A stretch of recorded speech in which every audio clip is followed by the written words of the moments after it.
Chapter 1536, The Disheartened Forefather Bambu. Forefather Bambu dan Savage tidak pernah menjadi yang pantas, tetapi seperti orang lain, mereka lebih keras pada orang lain daripada pada diri mereka sendiri. Itu cukup baik menindas orang lain, tetapi mereka tidak akan pernah bisa dipermainkan. Benar saja, suara itu tertawa kecil. Bukankah masuk tanpa izin ke ras lain merupakan keahlian kamu? Apa? Hanya kamu yang diizinkan. Tidak bisakah aku datang dan berjalan-jalan di domain kamu? Petik 2. Oh, terlihat termenung, mata Forefather Bambu tiba-tiba bersinar. Aku mengerti sekarang. Manusia, dia tertawa terbahak-bahak. Sulit membayangkan, manusia selalu lemah dan malu-malu seperti tikus, tetapi kamu harus menjadi yang kuat untuk berani membuat masalah di tanah suci aku. Petik 2. Kamu benar. Dan bagaimana dengan itu? Petik 2. Awan tiba-tiba bergolak ke bawah, seolah-olah semacam kekuatan menekan seluruh langit. Badai petir ungu yang tak terhitung jumlahnya meliuk-liuk di antara awan seperti ular dan naga saat hujan turun deras. Tampak memiliki kemampuan membidik mereka sendiri, baut yang menakutkan menyerang kelompok pusat prajurit Savage mati. Setidaknya ada beberapa ribu prajurit di depan kuil, semuanya tidak berdaya melawan banjir petir. Torsos T3L4 nanogram menjatuhkan satu demi satu saat mereka berbaring di tanah berkedut. Mereka yang paling kritis terkena langsung hangus menjadi bongkahan batu bara. Forefather Bambu menatap, tercengang. Bajingan, aku akan membunuhmu. Memikirkan manusia ini akan menyerang tanpa peringatan. Dan bukannya nenek moyang itu sendiri, targetnya adalah pejuangnya. Manusia yang memegang petir jelas adalah seorang Empyrean Master, seseorang yang tidak bisa dibandingkan dengan prajurit yang berkumpul secara individual. Meskipun cerdik tak tertandingi, nenek moyang itu tertangkap basah. Mati, sosok kurus pria tua itu berubah menjadi kabur biru samar yang menembak ke langit. Pada saat yang sama, jari-jarinya mencengkeram udara, menciptakan cakar tulang besar yang mengelilingi setengah dari langit. Cakar ini bisa menangkap siapapun yang kurang berkultivasi. Sangat sulit untuk melepaskan diri dari cengkeraman mereka. Tetapi dengan kilatan cahaya, sosok di awan berubah menjadi jejak cahaya yang menghilang di langit. Jangan mengira kamu bisa melarikan diri. Mendidih, Forefather Bambu mengejar dengan ketat di belakang, gambar-gambar tertinggal di belakang saat dia memperoleh kecepatan dan menusuk awan. Namun, sosok yang melarikan diri di depannya juga sama cepatnya. Sepertinya setelah semua pembicaraan itu, penyelundup akan menghindari konfrontasi langsung. The Holy Beast mengikuti di belakang leluhur, manusia dan makhluk roh bersatu dalam pengejaran. Kuil itu berantakan setelah kejadian aneh. Serangan sebelumnya telah menewaskan lebih dari setengah prajurit, sementara yang selamat terbaring di tanah dan meratap dengan sedih. Kilau mengerikan bersinar di mata leluhur, tetapi dia diam-diam khawatir. Mereka mengatakan manusia lemah, tetapi pria ini jelas berbeda. Bahkan jika dia bukan lawan mainku, dia tidak akan seburuk itu dengan menilai kecepatannya.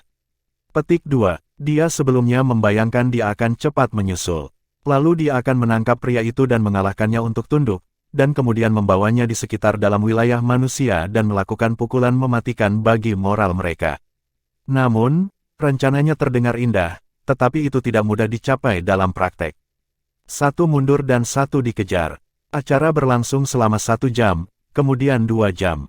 Suatu hari, 2 hari, 3 hari. Sebulan berlalu dalam sekejap mata.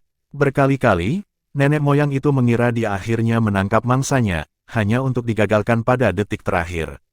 Pada awalnya, dia mempertimbangkan untuk berhenti, tetapi amarahnya tidak akan membiarkannya.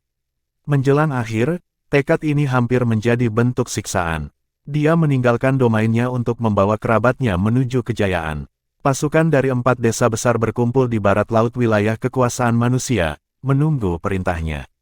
Tetapi musuh yang mengejutkan telah muncul sebelum dia bisa berangkat.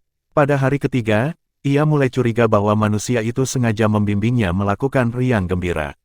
Tapi dia tidak bisa menyerah sekarang bahkan jika ini masalahnya. Setiap kali dia berpikir untuk melakukan hal itu, pria itu akan menyombongkan diri di hadapannya seperti hantu, mengancam akan meratakan pelipisnya dan menghancurkan iman kaum Savage. Kuil adalah pilar dukungan spiritual suku. Itu adalah totem, titik tumpu dari kepercayaan mereka. Kehancurannya akan menjadi bencana bagi seluruh suku. Karena itu, meskipun leluhur lelaki itu dibakar dengan tidak sabar dan ingin terbang ke wilayah manusia, ia tidak punya pilihan selain tetap berada di jalur. Dia memanggil berbagai pembangkit tenaga listrik Savage sementara itu, mendesak mereka untuk mengejar penyusup ini. Hanya saja, targetnya jauh lebih licin daripada yang dia bayangkan. Yang paling penting, manusia selalu waspada. Dia secara akurat memprediksi setiap kali para ahli menghalangi jalannya dan dengan cekatan menghindari jebakan mereka, meninggalkan leluhur dan bala bantuannya tidak berdaya. Crestfallen, mereka hanya bisa melemparkan pelecehan dengan caranya. Di tengah malam, di dalam lembah yang dalam di wilayah Savages. Di dalam gua terpencil, Forefather Bambu dan 4 Empyrean lainnya sedang berdebat tentang rencana terbaik.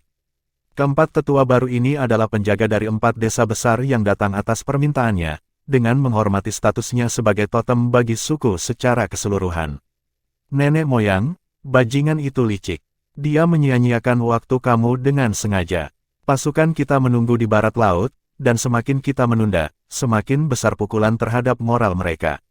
Petik 2. Aku setuju. Manusia memiliki pepatah bahwa seseorang harus memukul setrika ketika sedang panas. Kita tidak bisa membuat prajurit kita menunggu lebih lama. Petik 2. Manusia tercela, beraninya mereka menggunakan trik murahan. Nenek moyang, mengapa kamu tidak melanjutkan dan memimpin invasi? Tinggalkan pengejaran untuk kami. Kita dapat melindungi bait suci bahkan jika kita tidak dapat membunuhnya, seorang sesepuh dengan mata sudut menyarankan. Nenek moyang itu menghela nafas. Kamu pikir aku tidak mau? Tetapi bagaimana jika bajingan itu pergi ke desa kamu dan menyerang tanah kamu saat kamu menjaga kuil? Apakah ada orang di rumah yang bisa menahan pria itu? Petik 2. Suku Savage memiliki 4 desa besar, masing-masing dari mereka cukup kuat untuk menghitung beberapa Empyrean Master di barisan mereka. Namun, sebagian besar telah pergi untuk kampanye melawan manusia, siap untuk menyapu semua yang ada di jalan mereka seperti tornado. Keempat tua-tua memucat, ekspresi mereka berubah kaku. Setelah mencoba mengejar tenaga manusia selama ini, mereka secara pribadi mengalami betapa merepotkan pria itu. Ini benar-benar akan menjadi masalah jika dia menyerbu rumah mereka seperti kata leluhur-leluhurnya. Suasana bertambah berat. Seorang tetua yang agak gemuk menggertakkan giginya. Bagaimana rencana kita tentang perang suci yang agung dapat dihentikan oleh seorang pria lajang? Grup sudah kehabisan akal. Jika nenek moyang tidak bisa pergi ke tanah barat laut, hasilnya akan cukup mudah untuk dibayangkan. Dibiarkan sendiri, masing-masing desa memiliki tujuan egoisnya sendiri. Mereka jarang berakting dalam konser. Jika mereka bertarung tanpa pemimpin, para tetua akan berterima kasih kepada surga jika pasukan tidak semuanya ditarik satu persatu, untuk tidak mengatakan memusnahkan manusia. Itu alasan mereka menunggu leluhur. Yang terakhir adalah leluhur bersama desa.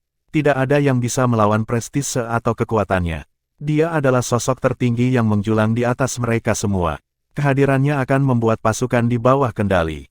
Tanpa dia, pasukan bisa mencapai beberapa kemenangan mudah, tetapi untuk membuat terobosan yang mendalam ke wilayah musuh adalah ketel ikan lain. Nenek moyang bertanya dengan gelap, orang tua ini memiliki misi untuk kamu. Bisakah kamu menyelesaikannya? Petik 2. Apa itu? Kamu tidak perlu membunuhnya. Buat dia sibuk. Bisakah kamu melakukan itu? Dia sekarang tidak punya pilihan selain berkompromi. Dia tidak bisa membuang waktu lebih lama lagi. Keempat tetua bergumam bimbang. Tidak ada yang menjawab langsung.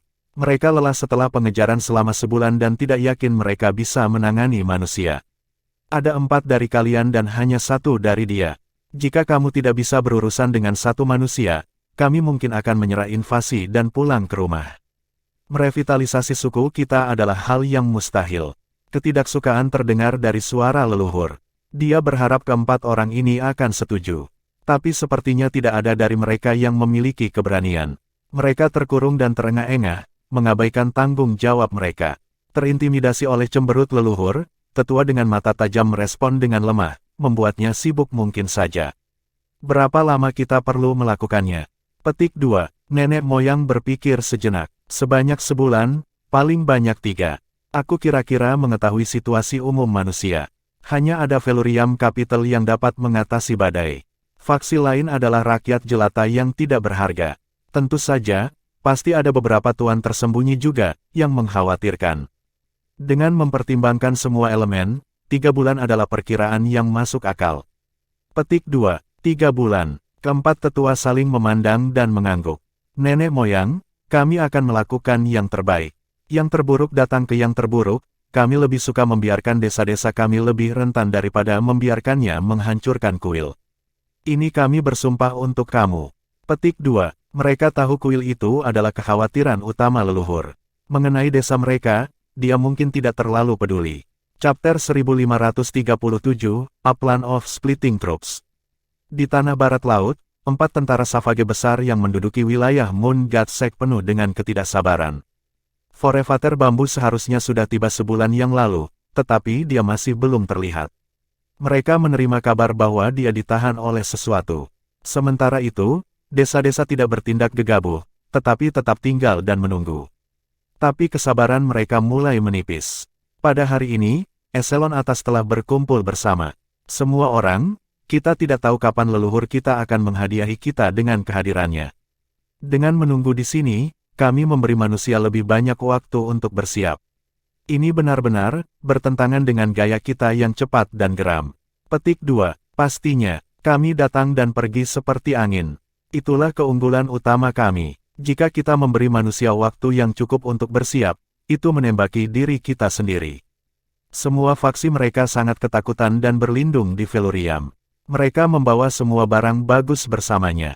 Bahkan jika kita menjarah mereka satu persatu, ada sedikit keuntungan yang bisa didapat. Jadi apa yang harus kita lakukan? Membiarkan beberapa orang awam menyerah. Petik 2. Orang-orang Savage menyukai pembantaian, tetapi pada prinsipnya, dunia bela diri meninggalkan rakyat jelata. Hanya orang gila yang akan membantai mereka. Tindakan semacam itu bertentangan dengan Dao Surgawi. Itu merusak nasib para pembudidaya, dan lebih dramatis, itu bisa membahayakan ras secara keseluruhan. Tuan-tuan, raja ini memiliki saran yang berani, seorang kepala suku menawarkan sambil tersenyum. Chieftain Flowerback, apa rencana brilianmu? Kita semua punya telinga. Petik 2. Aku tidak tahu betapa briliannya itu, tetapi menurut analisis aku, hampir semua pakar manusia saat ini ada di Velurium. Jadi untuk apa kita tinggal di sini? Kami benar-benar bisa maju dan mengepung kota. Petik 2. Bukankah terlalu terburu-buru untuk berbaris sebelum leluhur datang? Seseorang membalas dengan skeptis. Huff, kita bisa menunggunya sebelum memulai pertempuran, tetapi mengapa kita tidak bisa mengepungnya terlebih dahulu? Kami akan melemahkan tekad mereka dan membuat mereka takut. Setelah nenek moyang tiba, kami akan memotong barisan panik mereka seperti pisau panas melalui mentega. Kita tidak akan rugi apa-apa. Pria yang berbicara adalah kepala suku dan pusat kekuatan utama dari desa Flowerback, salah satu dari 4 desa besar. Dia juga salah satu dari kelas berat terhebat di seluruh balapan. 3 desa lainnya jatuh ke dalam perenungan yang tenang. Kepala suku yang lain mengenakan ikat kepala dengan bulu-bulu hijau yang disisipkan di bagian belakang, kombinasi yang dikenakan oleh semua eselon atas suku di belakangnya. Dikenal sebagai Raja Green Plume, ia adalah kepala suku desa Green Plume, salah satu dari 4 desa besar. Proposal King Flowerback berani tetapi layak. Waktu yang luar biasa membutuhkan tindakan luar biasa. Selama kita berhati-hati dan bekerja sama dengan tulus, kita dapat menggunakan waktu sebaik-baiknya. Petik 2. Bagi kaum Savage, waktu adalah uang. Satu-satunya kekhawatiran mereka pada kampanye ini adalah semakin cepat semakin baik. Dibandingkan dengan manusia, jumlahnya terlalu sedikit. Mereka tidak mampu melakukan perang yang berlarut-larut. Jika tidak peduli seberapa ganas prajurit mereka di medan perang, mereka tidak akan bisa menukar kehidupan dengan kehidupan melawan gelombang jumlah musuh. Raja Gunuo, Raja Yuan Qiang, bagaimana menurutmu? Raja Green Plume tersenyum samar pada 2 kepala suku lainnya. Di antara 4 kepala suku, Raja Gunuo yang berkulit perunggu adalah satu-satunya yang tampan, namun itu tidak mengurangi citra jantannya yang jantan. Dia adalah ayah dari Pangeran Gunuo. Raja Gunuo telah menaruh dendam. Sebagai orang pertama, desanya seharusnya menjadi yang pertama untuk menjarah, tetapi Pang Jiangchen telah mengganggu rencana mereka, bahkan mengejutkan putranya. Putranya masih belum sepenuhnya pulih dari luka-lukanya. Jadi dia mengangguk juga. Aku setuju. Waktu adalah esensi. Aku yakin nenek moyang tidak akan menyalahkan kami karena menunjukkan inisiatif kami. Petik 2. Dari 4 kepala suku besar, hanya kepala desa Yuan Qiang yang belum menyatakan pendiriannya. Rambutnya yang coklat keemasan bergelombang seperti surai singa, memberikan udara yang ganas dan liar. Dia menyeringai dari telinga ke telinga. Karena tidak ada yang keberatan, tentu saja aku akan setuju dengan rencananya. Orang ini tampaknya tipe yang mudah, tetapi sebenarnya licin dan mengelak, tidak pernah menyinggung siapapun. Tapi bagaimana kita harus melanjutkan? Kami tidak dapat menyatukan keempat desa secara bersamaan. Itu menarik terlalu banyak perhatian dan kita dengan mudah menjadi mangsa penyergapan. Matanya bergeser ke kiri dan ke kanan saat dia menyuarakan kekhawatirannya. Kamu benar, aku sudah mempertimbangkan masalah ini juga, King Flowerbug mengangguk. Pejuang kita temperamen, bepergian bersama akan merusak efisiensi perjalanan kami. Kita harus membagi pasukan kita menjadi 4 sebagai gantinya. Petik 2. Berpisah. Apakah itu benar? Raja Greenplume tampak skeptis. Apa yang tidak pantas tentang itu? Kekuatan utama manusia adalah di Felurium. Sekte peringkat pertama semuanya cangkang kosong. Nada bicara Raja Flowerbug tegas. Lihat peta ini, ada terlalu banyak sekte antara kami dan Felurium. Ini Pilvire, dulu kota mereka yang paling berkembang. Dan inilah domain Sublime Chord Temple dan Eternal Celestial City.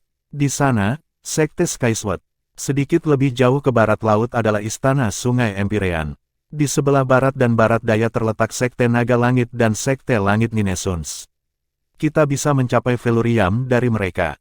Dengan memecah menjadi 4, kita bahkan mungkin menuai beberapa keuntungan tak terduga di sepanjang jalan. Sekte peringkat pertama adalah domba paling gemuk di wilayah manusia. Orang-orang mereka mungkin telah melarikan diri, tetapi mereka tidak dapat membawa rumah mereka, bukan? Petik 2. Usulannya menggembirakan semua kepala suku lainnya. Semua mendapat banyak manfaat dari menduduki sekte Dewa Bulan. Para wanita telah mengambil sebagian besar harta mereka dengan mereka, tetapi tidak mungkin untuk menyimpan semuanya. Penjarahan sekte peringkat pertama adalah godaan yang sulit ditolak. Mereka saling memandang, mata mereka penuh dengan keinginan, jelas tergerak oleh lamaran itu. Baik, King Flowerbug, kamu penuh dengan strategi. Aku tidak bisa membantah alasan kamu, Raja Gunuo menghela nafas dengan lembut. Raja Greenplume terkekeh. Tunggu apa lagi? Mari kita rencanakan rute kita sekaligus. Petik 2. Partisi rute sebenarnya rumit juga. Keempat kepala suku itu adalah makhluk yang lihai. Mereka tahu bahwa bahkan di antara sekte peringkat pertama, beberapa lebih kaya daripada yang lain. Setiap orang tentu saja menginginkan rencana perjalanan terkaya. Raja Yuan Qiang terkekeh. Hehe, rute harus adil. Kami tidak dapat melakukan konflik internal. Kalau tidak, kita harus menghadapi murka leluhur kita. Petik 2. Ini tidak berlebihan. Raja Flowerbug berubah menjadi kuburan. Aku sudah menyoroti 4 rute. Silakan memeriksanya secara rinci. Kami harus membuat perjanjian terlebih dahulu, jadi jika kamu datang untuk menyesali pilihan kamu nanti, kamu hanya bisa menyalahkan diri sendiri. Petik 2. Semua orang menajamkan telinga mereka dan dengan serius memandang ke arahnya ketika dia membuka peta. Melihat, rute ini lurus ke selatan melintasi banyak gunung. Kamu harus menahan dingin yang pahit untuk mencapai sekte Naga Langit dan sekte Ninesuns Langit. Ini adalah rute yang paling menguntungkan, tetapi juga rute yang paling sulit karena manusia belum menyelesaikan daerah di antaranya. Ini benar-benar tanah tandus. Rute kedua melewati Pilvire. Setelah memusnahkannya, kamu dapat berbaris menuju Eternal Celestial Capital atau Skysword Sect sebelum tujuan akhir. Yang ketiga melewati kuil Chord Sublime dan modal surgawi abadi. Setelah itu, kamu harus menuju ke selatan untuk mencapai Felurium. Petik 2. Yang keempat membuat jalan memutar panjang menuju istana Sungai Empyrean, kemudian pergi ke selatan melalui sekte Skysword sebelum tiba di Felurium. Apakah ada yang keberatan? Petik 2. Tidak keberatan. Semuanya tampak jelas dan masuk akal dan tidak ada konflik di antara mereka. Tapi bagaimana kita mengalokasikannya? Petik 2. Pilihannya relatif adil, tetapi masih ada sedikit perbedaan. Namun, perbedaannya ada dalam batas toleransi mereka. Itu bukan untuk raja ini untuk memutuskan sendiri. Demi keadilan, aku sarankan menggambar banyak. Petik 2. Menggambar banyak. 3 pemimpin lainnya berseri-seri pada gagasan itu. Itu benar, mari kita putuskan itu. Kami akan bersumpah untuk tidak mengubah pikiran kami setelah hasilnya. Petik 2. Tidak ada kontradiksi yang muncul antara desa-desa saat ini. Tidak ada yang menyanyikan lagu yang berbeda karena setiap orang memiliki rencana yang lebih besar dalam pikiran. Hasilnya dengan cepat disampaikan. Desa Gunuo diberi rute menuju Sekte Naga Langit. Ini mungkin rute terkaya, tetapi juga rute yang paling sulit. Tentu saja, sulit bukan berarti faksi-faksi hebat, tetapi lebih banyak hambatan alami.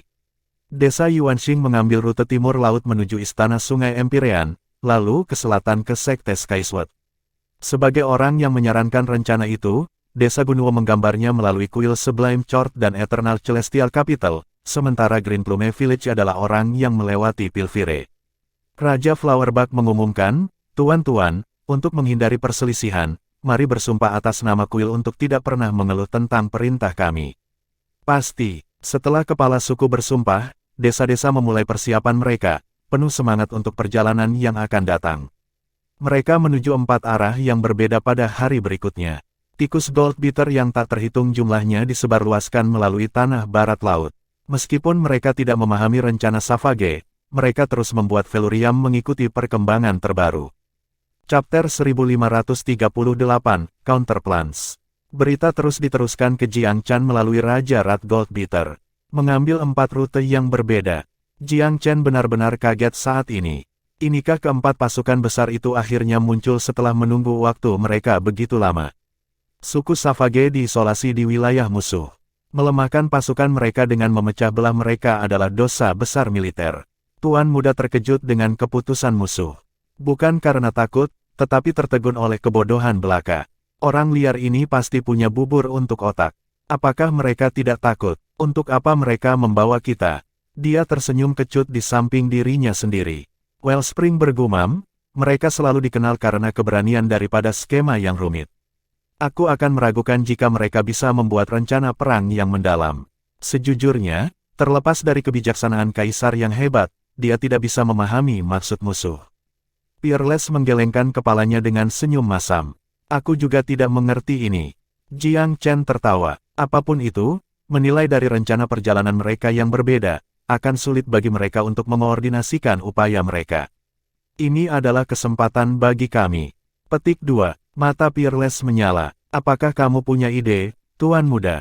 Jiangchan tersenyum. Ya, memang. Tetapi aku masih membutuhkan lebih banyak informasi untuk memastikan itu bukan jebakan. Petik 2. Tetapi pada kenyataannya, dia sudah mencurahkan pemikiran signifikan untuk itu dan merasa bahwa orang-orang Savage tampaknya tidak keluar dengan trik-trik baru. Tanpa pertanyaan, mereka membuat kesalahan besar. Tapi dia tidak terburu-buru. Dia duduk dan menunggu berita. Dengan memecah pasukan mereka dan berbaris ke arah yang berbeda, itu akan memakan waktu beberapa lama sebelum mencapai Velurium, belum lagi mereka berencana memusnahkan pasukan yang tersesat di sepanjang jalan. Setidaknya butuh setengah bulan, memberi Tuan Muda waktu yang cukup untuk pengaturannya. Jadi, dia menunggu untuk mengkonsolidasikan aliran informasi dari tikus Goldbeater. Nalurinya mengatakan ini adalah kesempatan. Benar saja, berita datang satu demi satu.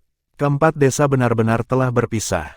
Sepertinya mereka menuju ke berbagai sekte peringkat pertama. Dia terperangah ketika dia menyadari jalur mereka. Mata air menamparkan meja dengan teriakan. Tuan Muda, kesempatan yang luar biasa. Mereka setia pada sifat mereka, tidak apa-apa. Keliaran mereka sangat dalam. Mereka tidak memiliki kemiripan disiplin dan hanya bisa melihat keuntungan langsung. Sepertinya mereka berencana untuk menjara sekte peringkat pertama yang sepi. Mereka hanyalah bandit. Petik 2. Jiangchan mengangguk setuju dan menamparkan pahanya. Besar, aku khawatir mereka akan berlubang di sekte Dewa Bulan. Karena mereka berinisiatif untuk pergi dan bahkan berpisah, sayang untuk menolak hadiah seperti itu. Apa yang kamu pikirkan? Mata air tersenyum. Seseorang seharusnya tidak menolak hadiah yang dikirim dari surga. Tuan Muda, apa rencanamu? Petik 2. Jiangchan tersenyum tipis. Aku hanya perlu menghancurkan 1 dari 4 desa. Jika aku bisa memberantasnya sepenuhnya, itu akan menakutkan ketiga lainnya. Petik 2. Dia tidak memiliki cukup banyak orang untuk memisahkan pasukannya sendiri. Tidak mungkin untuk menuju desa kedua setelah berurusan dengan yang pertama, jadi dia harus memilih targetnya dengan hati-hati. Mata air membuka peta dan menganalisis 4 rute. Tuan Muda, kelompok mana yang menjadi tujuan kamu? Tersesat, Jiangchan terdiam beberapa saat. Yang ini, mereka terisolasi dan rencana perjalanan mereka penuh bahaya. Kondisinya sudah matang untuk penyergapan. Petik 2. Itu yang dipilih oleh Desa Gunuo. Rute ini menuju langsung ke selatan dari Sekte Dewa Bulan melalui daerah tandus yang tak terhitung jumlahnya dalam perjalanan ke Sekte Naga Langit. Mungkin orang-orang Savage mengira mereka ahli dalam medan semacam ini, karena itu mereka tidak terlalu memikirkan jalannya. Desa Gunuo, sungguh suatu kebetulan.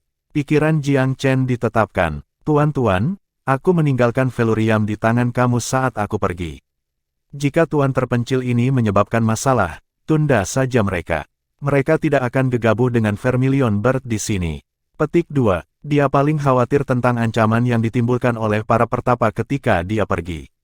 Untungnya, dia tidak kekurangan tenaga saat ini. Dia bahkan meminta senior Vermilion menjaga kota. Seperti biasa, dia meninggalkan 4 bersaudara golem di Gunung Merak Suci sebagai jaminan terhadap segala kemungkinan. Dia diam-diam pergi pada hari itu dengan 4 saudara lelaki lainnya, dalam perjalanan untuk menjebak Desa Gunuo. Secara keseluruhan, rute mereka sangat jelas baginya. Pertanyaannya adalah di mana harus menyergap mereka. Pada akhirnya, dia mengarahkan pandangannya ke lembah gunung besar yang duduk tepat sebelum wilayah Sekte Naga Langit. Desa Gunuo pasti akan melewati sana, mereka harus mengambil jalan memutar yang akan berlangsung beberapa hari jika tidak. Itu adalah pilihan yang mustahil bagi kelompok yang terdesak waktu. Belum lagi, lembah itu agak aman. Ada sedikit alasan untuk menghindarinya, terutama ketika Sekte Naga Langit akan hampir dijangkau sekali di luar. Ini akan dilakukan. Setelah inspeksi di tempat itu tampak sempurna. Lembah itu tidak sulit dilintasi, tetapi tidak terlalu luas. Ada garis tipis di tengah, terjepit di antara 2 gunung. Tuan muda, apakah kita akan bertarung head-to-head dengan Gunuo di sini? Big Stone bersemangat menggosok tangannya. Hanya ada beberapa dari kita yang menentang sejumlah besar elit. Ini akan menjadi pertarungan yang memuaskan, tetapi apakah kamu pikir kami akan menang? Petik 2. Big Stone menggaruk kepalanya dengan tawa. Hehe, tidak mungkin. Jiang Chen mengangguk. Kalau begitu, mengapa kita harus melakukannya? Kami bermain langsung ke gaya favorit mereka. Petik 2. Sambil tersenyum, dia mulai mencari tempat terbaik. Pilihan terakhir harus sempurna. Dia tidak bisa memberikan musuh kesempatan untuk mengendus petunjuk apapun. Setelah selesai, dia mengumumkan sambil tersenyum, tempat ini. Dia mengambil bundel besar dari pakaiannya. Itu adalah rampasan yang dia rampas dari Ordo setelah membunuh Tetua Mo dan Tetua Peng. Mereka berisi salah satu dari 2 racun Ordo yang paling menakutkan, yaitu serbuk tanpa jiwa. Itu transparan dan tidak berbau. Begitu menyatu ke medan, itu lebih mengerikan daripada racun apapun, pembunuh diam-diam di malam hari yang menyerang tanpa peringatan. Jiang Chen menyebar bubuk ke segala arah. Big Stone terkekeh. Hehe, bukankah hal-hal yang Ordo gunakan terhadap kita terakhir kali? Juru selamat, kamu sangat pandai mengambil keuntungan dari segalanya. Petik 2. Jiang Chen menepuk tangannya sambil tersenyum. Ini gratis, jadi tidak ada gunanya untuk tidak menggunakannya. Ya, kamu bukan orang tolol seperti Orde itu. Kamu menggunakan barang itu dengan baik. Lagi pula, orang-orang Savage adalah anggota pasukan otak, bagaimana mereka bisa menandingi kecerdasanmu? Petik 2. Tuan muda ini, selamatkan itu. Big Stone memuntahkan pujian tanpa henti, sangat bersemangat. Jiang Chen memang menggunakan serbuk tanpa jiwa dengan baik. Ini adalah metode paling efisien yang bisa dia pikirkan saat ini. Lebih penting lagi, dia bisa menghindari pertengkaran yang tidak dibutuhkan. Jika cukup beruntung, dia bahkan bisa menundukkan musuh-musuhnya tanpa membunyikan alarm. Jika pertempuran dengan kekerasan meletus di sini, pertempuran mungkin akan menyiagakan desa-desa lain. Menyerang desa kedua tidak ada dalam rencana, tetapi jika semuanya berjalan tanpa hambatan, tidak ada alasan untuk tidak mencobanya, kan? Setelah menyiapkan segalanya, dia santai dan memberitahu keempat saudara itu, ayo berlindung untuk sekarang. Dengan Goldbeater tikus memimpin, mereka bersembunyi di bawah tanah, sepenuhnya menyembunyikan kehadiran mereka. Yang perlu mereka lakukan sekarang adalah menunggu. Orang-orang desa Gunuo akan segera tiba, dalam perjalanan ke Heavenly Dragon Sect. Sementara itu, desa menyesali undian mereka. Mereka mengalami kesulitan yang tak terhingga dalam perjalanan, menghadapi banyak krisis saat berjalan dengan susah payah, racun beracun, cuaca ekstrim, serangga atau binatang beracun, makhluk roh yang ganas. Mereka sudah kehilangan 1/10 pasukan mereka, cukup banyak. Tentara yang disebut mereka seluruhnya terdiri dari elit. Ada beberapa ribu dari mereka paling banyak.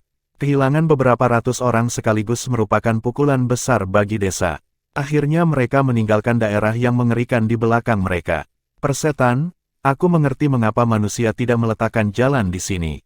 Itu tidak bisa dilewati. Seorang pejuang Gunuo bersumpah. Raja Gunuo berjalan di antara anak buahnya, wajahnya yang karismatik tidak dapat dibaca. Mendengar seseorang mengeluh, dia menjawab dengan lembut, tetap tajam.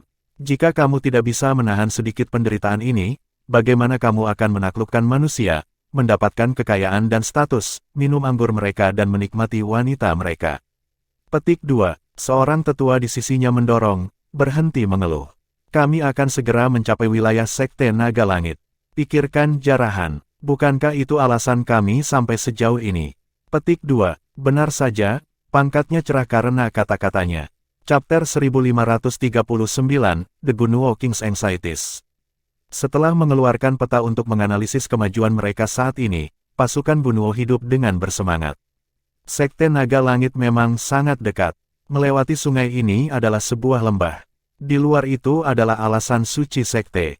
Sekte itu sendiri merupakan sekte terkuat ketiga dalam wilayah manusia dan dikabarkan memiliki warisan naga kuno. Kami tidak akan pulang dengan tangan kosong hari ini. Sang tetua menghujani. Besar, ayo pergi sekarang, kita tidak perlu istirahat. Itu hanya sebuah lembah. Petik 2. Tidak akan ada banyak bahaya di lembah itu, kan? Haha, apakah menurutmu bahaya akan dibiarkan tetap di lembah dekat pangkalan sekte itu? Itu benar, jadi lembah itu pasti aman kalau begitu. Petik 2. Ayolah, kita akan lihat apakah aman atau tidak. Kepala suku memimpin kita dan kita memiliki banyak tetua. Apakah kamu pikir mereka akan kehilangan sesuatu? Petik 2. Prajurit Gunuo bersinar dengan keserakahan untuk barang-barang Sekte Naga Langit. Pembersihan Sekte Dewa Bulan mereka telah memberi mereka rasa rampasan perang. Kemenangan potensial dari Sekte peringkat pertama yang lebih kuat dari Sekte Dewa Bulan hanya bisa lebih dari apa yang mereka dapatkan sejauh ini. Jangan terburu-buru, perintah Raja Gunuo. Semua orang lelah melintasi bukit dan gunung. Beristirahat untuk malam dan kita akan berangkat besok pagi. Petik 2. Perintah raja harus dipatuhi terlepas dari kemauan. Tentara beristirahat di tempat. Setelah beberapa tidur yang layak, ia memulihkan banyak energi dan semangatnya. Raja senang dengan antusiasme rakyatnya. Menurut informasi kami, Sekte Naga Langit bergabung dengan Orde Angin dan Awan pada awalnya.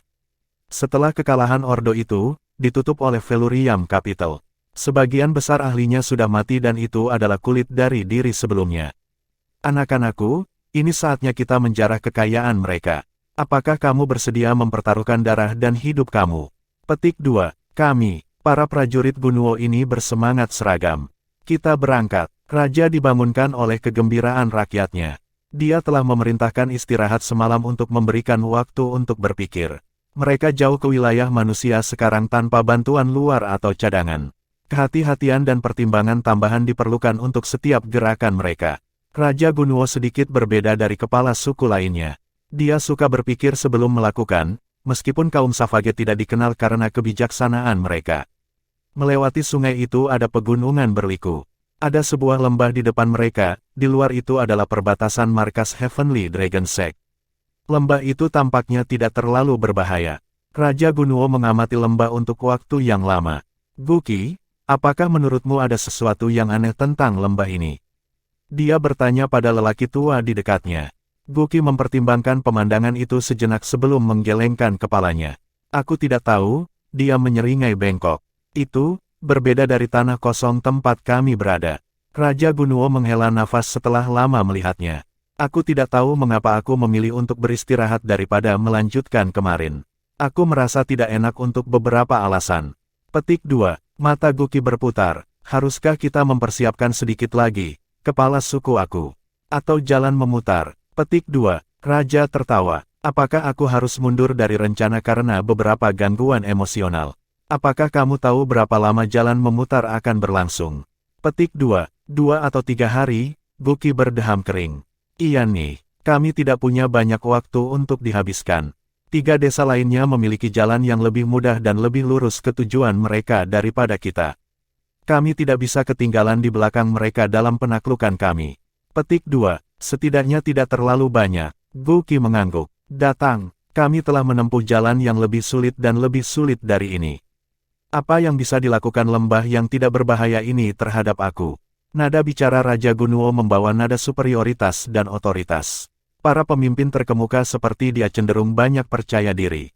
Dia tidak akan takut dengan peringatan internal yang tidak penting, juga tidak akan menghindar dari tugas yang sedang dihadapi. Orang liar tidak menolak dalam menghadapi bahaya. Jika Sekte Naga Langit akan mencoba perlawanan bodoh, semua lebih baik.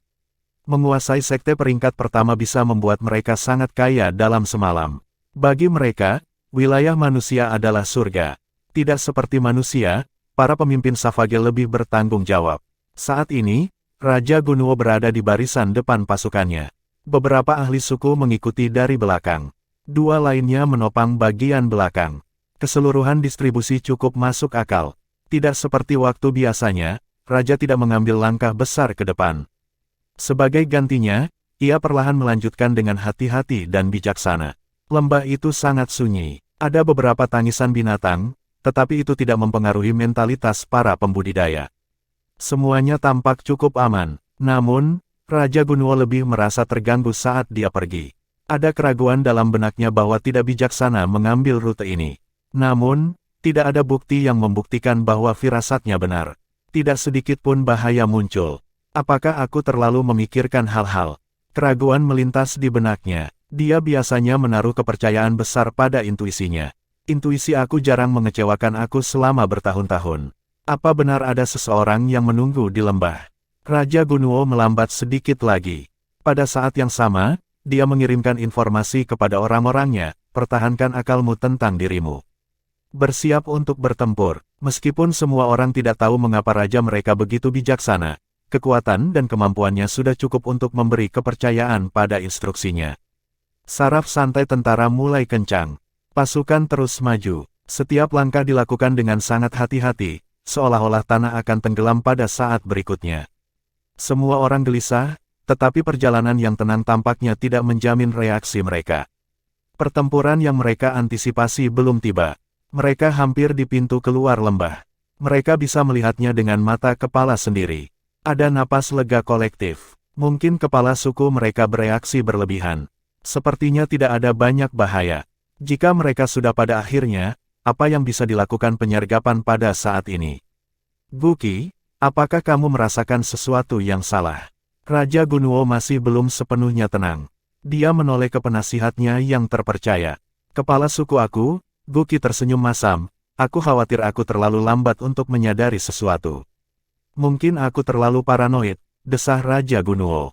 Kami hampir di pintu keluar. Jangan biarkan pergi. Di luar lembah ini adalah perbatasan sekte. Di tanah yang datar, sekte itu tidak bisa berharap untuk menyergap kita dengan sukses. Petik 2. Iya Pak, Raja melambai. Tentara maju tanpa penundaan. Saat itu terjadi, wajah Raja Gunuo tiba-tiba jatuh. Alisnya berkerut, kesadarannya mengalami kejutan aneh. Rasa takut menjalari hatinya. Pada saat berikutnya, dia merasakan kekosongan yang samar-samar di samudera Ki-Empannya. Sulit untuk mempertahankan fokus. Apa yang terjadi? Kondisi yang tidak dapat dijelaskan ini mengirimkan butir-butir keringat dingin ke punggung Raja. Berhenti, berhenti. Raja melambai, suaranya singkat. Ada apa, Ketua? Para tetua di dekatnya berkumpul di sisinya. Rasakan Ki Samudera kamu. Apa ada yang aneh dengan mereka? Raja Gunuo muram, jelas agak gelisah. Salah satu tetua segera berteriak. Lautan Ki aku terhalang. Kepalaku berputar. Milikku juga. Tidak bagus. Raja Gunuo dalam mode panik penuh. Semua orang menagih. Tidak menahan apapun. Kita harus keluar dari sini. Petik 2. Kepala desa Gunuo memimpin serangan dengan meluncur menuju pintu keluar lembah. Yang lain tidak berani menentang raja karena reaksinya. Mereka mengikuti dari belakang menggunakan setiap ons kekuatan yang tersisa. Formasi tentara mulai runtuh. Beberapa dari mereka yang memiliki kultivasi yang lebih lemah tersandung, kakinya menekuk. Buk, buk, semakin banyak jatuh ke tanah, mengerang teman mereka untuk membantu mereka. Tapi siapa yang akan menyelamatkan sesamanya saat ini? Teror kematian mengejar orang-orang liar, menyumbat dada mereka dengan naluri primitif untuk melarikan diri. Tak satu pun dari mereka akan membantu bahkan seseorang di kaki mereka. Beberapa detik mungkin berarti perbedaan antara hidup dan mati mereka sendiri. Abaikan yang lain. Mengisi keluar. Petik 2. Mengisi. Meskipun formasi sekarang berantakan, banyak yang berhasil mencapai pintu keluar lembah. Sosok gagah Raja Gunuo berdiri di atas ruang kosong di dekatnya, matanya menatap ke kejauhan. Dia sedang mencari sesuatu. Ayo, keluar. Suara Raja dingin. Kalian manusia pengecut dan tak tahu malu. Kamu hanya tahu cara menggunakan trik dan skema. Aku tidak takut dengan kamu. Petik 2. Suaranya terdengar seperti bel besar, agung dan megah. Dari suaranya, jelas tidak terdengar seperti dia melemah sama sekali. Tawa mengejek menggema dari kehampaan. Desa Gunuo, bukan, kamu adalah raja, kalau begitu. Sepatah nasihat, jangan mencoba berpura-pura kamu baik-baik saja. Semakin kamu menolak, semakin cepat toksin akan bekerja. Jadilah anak yang baik dan duduk. Dengan kultivasi kamu mungkin masih memiliki kesempatan untuk menghilangkannya dari sistem kamu. Petik 2. Setiap anggota suku bermata lebar dan rahang kendur mendengar pesan itu. Kekhawatiran tampak jelas di wajah mereka. Mereka diracun. Pikiran menakutkan ini mengalir ke tulang setiap orang. Orang-orang Savage yang pahit itu biadab dan tak kenal takut, tetapi mereka takut mati. Jenis kematian tanpa darah seperti ini tanpa pertempuran sama sekali memalukan bagi mereka. Wajah tampan Raja Gunuo berkerut. Kamu bajingan, apakah kamu pikir aku tidak bisa mengambilmu dari tempat persembunyianmu? Suara itu menderu dengan tawa. Sangat bagus. Semakin marah kamu, semakin dalam racun itu akan menyebar. Raja Gunuo, mengapa kamu ada di sini? Bukankah kamu kepala suku di rumah? Mengapa kamu harus menyerahkan diri kamu ke dalam rahang kematian di sini dalam wilayah manusia? Penghinaan datang tidak lain dari Jiang Chen, tentu saja. Ketika dia berbicara, dia muncul tidak jauh dari raja. The Holy Dragon Bow digantung di punggungnya dan 4 saudara golem batu berdiri di garis di belakangnya. Chapter 1540, Taking Them All. Kamu adalah tuan muda dari Velurium Capital. Raja Gunuo tidak lambat dalam aptake. Dia segera bereaksi terhadap usia dan usia remaja. Ini mungkin bukan seseorang dari Sekte Naga Surgawi. Jiang Chen tersenyum dengan tenang. Kamu memiliki mata yang tajam. Sayang sekali kamu datang ke domain manusia untuk kehilangan hidup kamu. Haruskah aku menurutimu? Petik 2. Raja memucat. Dia akhirnya menyadari bahwa intuisinya telah memperingatkannya tentang pembentukan racun ini daripada penyergapan. Formasi telah secara cerdik diatur untuk mengaburkan semua jejak keberadaannya. Ketika akhirnya dia perhatikan, racun itu sudah menyerbu kesadarannya. Raja Gunuo menyipit pada Jiang Chen melalui mata setengah tertutup. Jika aku bisa menjatuhkannya, mungkin aku bisa memaksanya memberikan penawarnya padaku. Ini kesempatan terakhir aku. Dia tahu kondisinya saat ini mengerikan. Jika dia memulai perkelahian, racun itu hanya akan bertindak lebih cepat. Tapi dia tidak punya banyak pilihan. Dia menerkam seperti bayangan di sekitar Jiang Chen. Keempat batu golem bersaudara itu maju tanpa sepatah kata pun. Mereka mengayunkan senjata besar mereka ke Raja Gunuo dengan tangan yang terlatih. Raja Gunuo sangat kuat di tingkat 4 kerajaan. 2 atau bahkan 3 pembudidaya di tingkat Suanxing tidak akan mampu menghentikannya.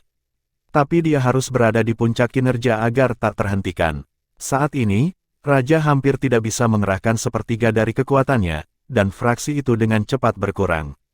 Ini sebabnya dia mengambil risiko untuk menangkap Jiang Chen.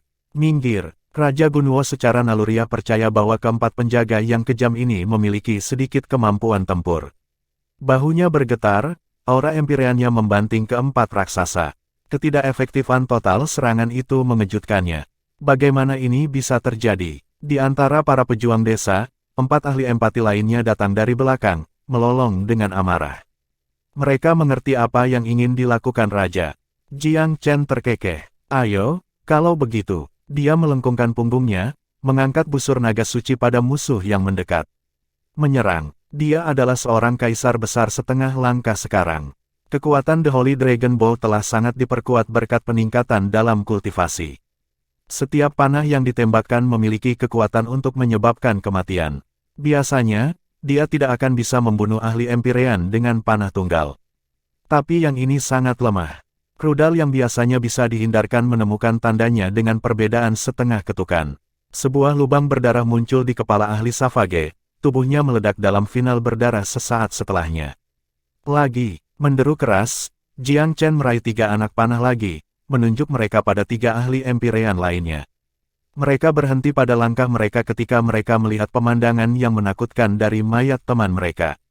Mereka takut. Raja Gunuo benar-benar jengkel dengan reaksi mereka. Mengapa mereka mengkhawatirkan keselamatan pribadi pada saat seperti ini?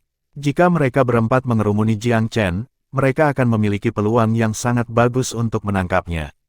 Bahkan jika mereka membunuhnya, adalah mungkin untuk menemukan penawarnya di tubuhnya di suatu tempat. Penundaan sesaat karena teror mengubah keadaan sepenuhnya. Kesempatan telah hilang. Di saat ragu-ragu mereka, Jiang Chen melemparkan formasi 9 labirinnya. 3 ahli tersapu dalam. Mereka tidak punya waktu untuk pulih dari tertangkap basah, dan berlarian ketakutan seperti anjing yang hilang. Jiang Chen tidak ingin membuang energi menyerang mereka. Tujuannya adalah untuk menjebak mereka dan membiarkan mereka hidup atau mati seperti yang mereka mau. Raja Gunuo adalah satu-satunya mangsa hari ini. Dia adalah musuh yang tangguh. Meskipun raja diracuni, dia mampu menekan efeknya. Ini membedakannya jauh dari sesama anggota sukunya. Untungnya, keempat saudara golem batu itu cukup kuat juga. Mereka meletakkan segala yang mereka miliki untuk mencegah raja melarikan diri. Mencibir, Jiang Chen terwujud 2 boneka membingungkan di udara. Boneka-boneka menerkam Raja Gunuo dengan kecepatan yang sembrono. Raja sudah terengah-engah dalam perkelahian 1 lawan 4. 2 boneka tanpa kematian membuat pertempuran secara signifikan lebih sulit baginya.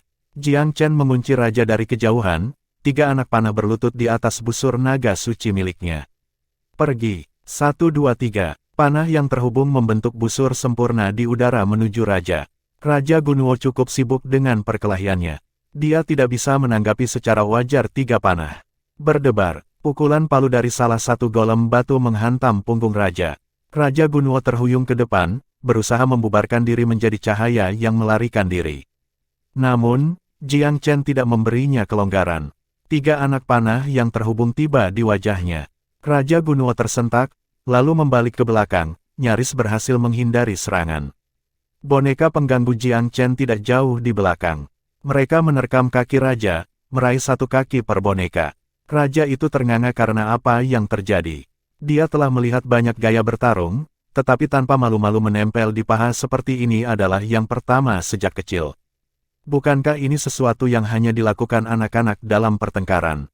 Justru karena dia tidak menyangka bahwa dia telah tertangkap basah oleh boneka. Dia terjebak sekarang. Bagus sekali. Jiang Chen berteriak. Sebuah panah nok sekali lagi. Suara mendesing. Itu meluncur ke arah lutut raja. Raja Gunuo dapat menggunakan berbagai postur untuk menghindari titik serangan lainnya. Tetapi tubuh bagian bawahnya terperangkap, jadi dia tidak bisa menggerakkan lututnya terlalu banyak. Ledakan, panah berubah menjadi sinar cahaya, menenggelamkan dirinya jauh di dalam lutut raja. Ada suara retak. Pada saat berikutnya, bagian bawah kaki menghilang. Hanya tunggul berdarah yang tersisa. Hah, Raja Gunuo tidak mengharapkan sesuatu yang begitu dahsyat. Kakinya sebagus tidak berguna. Dia jatuh dengan sedih, defanget dan dideklamasi. Bubuk angin dan awan yang jiwa telah mengambil efek penuh sekarang. Jiang Chen. Loting ditulis di seluruh wajah raja. Pada akhirnya, itu berubah menjadi permohonan yang intens. Jiang Chen, beri aku penawarnya. Aku akan bertukar intelijen kunci untuk itu. Petik 2. Penangkal. Jiang Chen tersenyum kecut. Aku mendapat racun ini dari orang lain. Aku tidak punya penawarnya. Meskipun ada, aku tidak tertarik. Adapun kecerdasan kunci, mengapa tidak menukarnya dengan nyawa putra kamu? Petik 2. Seseorang menyeret pangeran desa, Gu Tianxing. Savage yang lebih muda menatap penuh kebencian pada Tuan Muda Velurium. Jelas, dia masih digantung karena terluka dalam upaya pembunuhan. Apakah curang satu-satunya cara kamu tahu bagaimana bertarung, Jiang Chen? Mencoba membunuhku dan menyergap pasukan Gunuo. Kenapa tidak bertengkar muka saja? Bukankah kamu penguasa Muda Velurium? Beraninya kamu berkelahi denganku. Gu Tianxing menjerit. Jiang Chen tersenyum mengejek. Apakah kamu menganggap dirimu layak untuk bertarung denganku? Dia telah bertarung melawan musuh yang jauh lebih kuat dari Gu Tianxing sebelumnya. Pertarungan yang adil. Jiang Chen ingin tertawa terbahak-bahak. Bajingan bandit ini, penyerbu wilayah manusia ini, menginginkan keadilan dan keadilan. Gu Tianxing terlalu naif. Rasa jijik di sudut mulut Jiang Chen membakar Gu Tianxing dengan rasa malu yang tak terlukiskan. Hanya satu di atas seperti dia yang cocok untuk membuat ekspresi seperti itu. Dia marah dengan marah. Oh itu benar, tentang percobaan pembunuhan itu. Kamu harus berterima kasih kepada aku. Orang yang bertanggung jawab sebenarnya adalah Su Wanxing. Aku sudah berurusan dengan dia. Petik 2. Langkah Gu Tianxing tersendat, wajahnya beralih antara merah dan ungu dengan emosi melepuh. Aku punya banyak waktu, Raja Gunuo, tetapi putramu tidak terlihat seperti itu. Kamu harus tahu seberapa kuat racunnya, Jiang Chen tidak punya kata-kata untuk dibuang bersama Raja Savage. Kecuali dia ingin melihat putranya mati di depan matanya, dia harus membocorkan semua yang dia tahu. Raja Gunuo pucat, tampak 1 dekade lebih tua. Semuanya sudah berakhir. Aku benar-benar kehilangan. Jiang Chen, apakah kamu yakin akan membiarkan anak aku pergi? Kamu tidak akan membunuhnya. Petik 2. Aku tidak terlalu menikmati melepaskan predator kembali ke alam liar, balas Jiang Chen dengan dingin, tetapi karena kamu bersedia melakukan pengorbanan yang begitu besar untuk putra kamu, aku akan membuat pengecualian. Ceritakan rahasiamu. Setelah selesai, aku akan mengirim kamu di jalan. Katakan padaku, mengapa pasukan keempat desa tetap berada di bekas wilayah Moon God Sect tanpa berangkat? Petik 2. Dia sangat ingin tahu jawaban untuk pertanyaan ini. Apa jawaban aneh dan bodoh yang dimiliki desa Gunuo untuknya? Sayangnya, jika bukan karena menunda di sana, bagaimana hal ini akan terjadi? Aku seharusnya tidak mendengarkan kebanggaan Raja Flowerbach. Namun, Raja Gunuo mengingat kembali kesepakatan bersama mereka. Tidak ada yang bisa mengingkari atau melampiaskan penyesalan mereka pada orang lain. Jadi kamu tidak punya alasan khusus untuk tinggal di Sekte Dewa Bulan begitu lama? Tentu saja tidak. Kami semua menunggu Forefather Embittered Bambu. Dia adalah pilar dari orang-orang ganas yang tertanam dan kata-katanya adalah hukum. Kami tidak dapat mencapai konsensus apapun tanpa dia, apalagi merencanakan serangan kami. Petik 2. Lalu mengapa kamu membagi pasukanmu 4 cara? Itu adalah saran Raja Flowerbach. Dia mengatakan bahwa nenek moyang akan datang pada suatu saat. Dia mengatakan lebih baik bagi kita untuk maju di Velurium Capital terlebih dahulu, mengeluarkan beberapa sekte lain di jalan. Petik 2. Raja telah membuang kesombongan agungnya. Dia tahu bahwa hidupnya sama baiknya dengan berakhir. Tapi mungkin dia bisa membuat putranya tetap hidup untuk membalas dendam pada musuhnya. Jiang Chen tertawa terbahak-bahak. Dia menggelengkan kepalanya ke dalam. Orang-orang Savage yang pahit ditakdirkan untuk tetap tidak beradab dan biadab, kecerdasan mereka tidak bisa ditaksir terlalu tinggi. Ada banyak cara untuk membagi pasukan, tetapi mereka memilih salah satu yang paling bodoh. Jiang Chen hampir ingin mengucapkan terima kasih kepada Raja Flowerbach, meskipun belum pernah bertemu dengan Savage. Betapa bodohnya seseorang untuk datang dengan proposisi gila seperti itu. Menuju jauh ke dalam wilayah musuh setelah memecah pasukan terbatas menjadi 4 kelompok, Jiang Chen tidak akan pernah melakukan kesalahan pemula.